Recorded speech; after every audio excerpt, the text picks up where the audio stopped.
नमस्कार साथियों। आज मैं आपके लिए भगवान शिव और उनकी परम भक्त कंजूस बुढ़िया की कहानी लेकर आई हूँ। एक समय की बात है, भगवान शिव की परम भक्त एक बूढ़ी अम्मा थी जो हर समय भगवान शिव का नाम जपती रहती थी, भोलेनाथ की पूजा अर्चना करती रहती थी। परंतु वह बुढ़िया बहुत कंजूस थी। वह कभी भी किसी को एक रोटी भी दान में नहीं देती थी।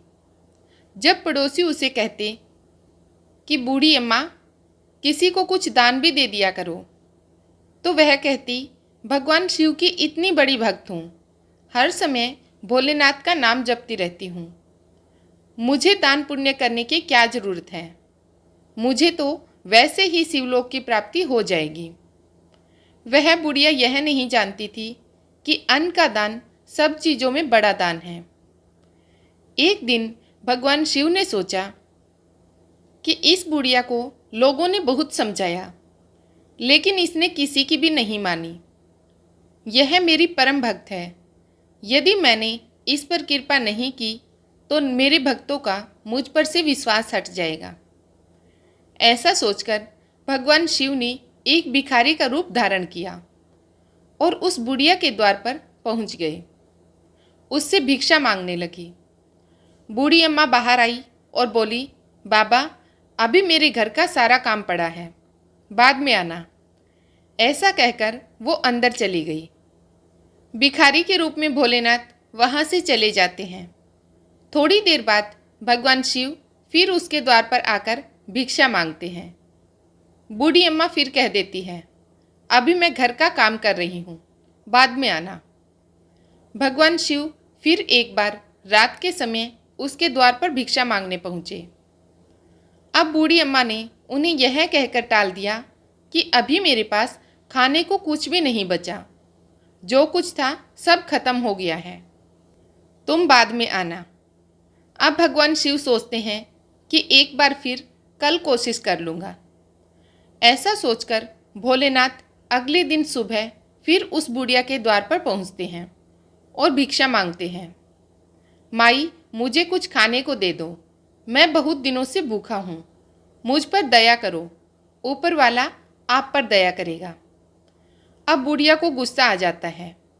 वह भिखारी के स्वरूप में आए भोलेनाथ को खरी खोटी सुनाने लगती है और कहती है कि तुम्हारे जैसे बहुत भीख मांगने आते हैं, चलो जाओ यहाँ से। और ऐसा कहकर वह उन्हें वहाँ से भगा देती है। अब भगवान शिव सोचते हैं कि यह बुढ़िया नहीं सुधरेगी। ऐसा सोचकर भोलेनाथ वहाँ से चले जाते हैं। अब वह दिन भी आ जाता है जब बुढ़िया को लेने यमदूत आते हैं। यमदूतों को देखकर बूढ़ी अम्मा कहती है, अरे मुझे तो शिवलोक जाना है। यमदूत बोले, बूढ़ी अम्मा, तुमने ऐसा कोई काम नहीं किया कि तुम्हें शिवलोक की प्राप्ति हो। तब बूढ़ी अम्मा बोली, मैं सुबह शाम भोलेनाथ का नाम जपती रहती थी, उनकी पूजा अर्चना करती थी, इसलिए मुझे शिवलोक ले जाओ। तब यमदूत बोले, बूढ़ी अम्मा, शिव का नाम जपने से शिवलोक की प्राप्ति नहीं होती, उसके लिए अच्छे कर्म भी करने पड़ते हैं।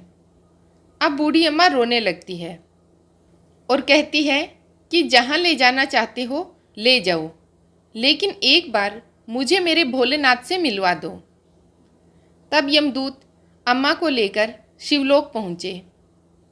शिवलोक पहुंचकर बूढ़ी अम्मा भगवान शिव के पैरों में गिर गई और कहने लगी कि हे प्रभु, यह क्या है? मैं तो सुबह शाम आपकी भक्ति करती थी, फिर मुझे शिवलोक की प्राप्ति क्यों नहीं हो रही? तब भगवान शिव बोले, बुढ़िया, तूने आज तक किसी भूखे को खाना नहीं खिलाया। अन्न दान सबसे बड़ा दान है। मैं भी तेरे पास भिक्षा मांगने आया था, लेकिन तूने मुझे भी भिक्षा में एक दाना तक नहीं दिया।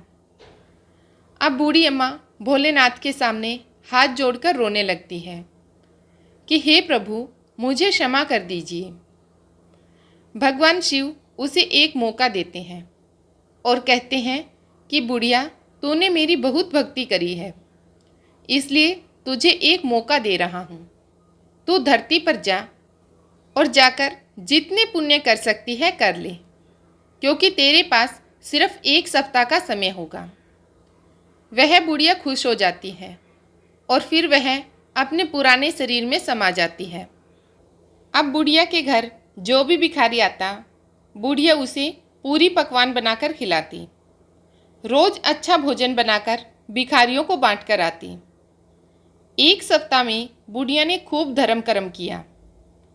अपने मरने से पहले उसने थाली लोटे से लेकर सोना, चांदी, अनाज आदि सब कुछ दान किया। एक सप्ताह बाद जब दोबारा बुढ़िया के प्राण निकलते हैं तो उसे भोलेनाथ की कृपा से शिवलोक की प्राप्ति होती है। जय भोलेनाथ।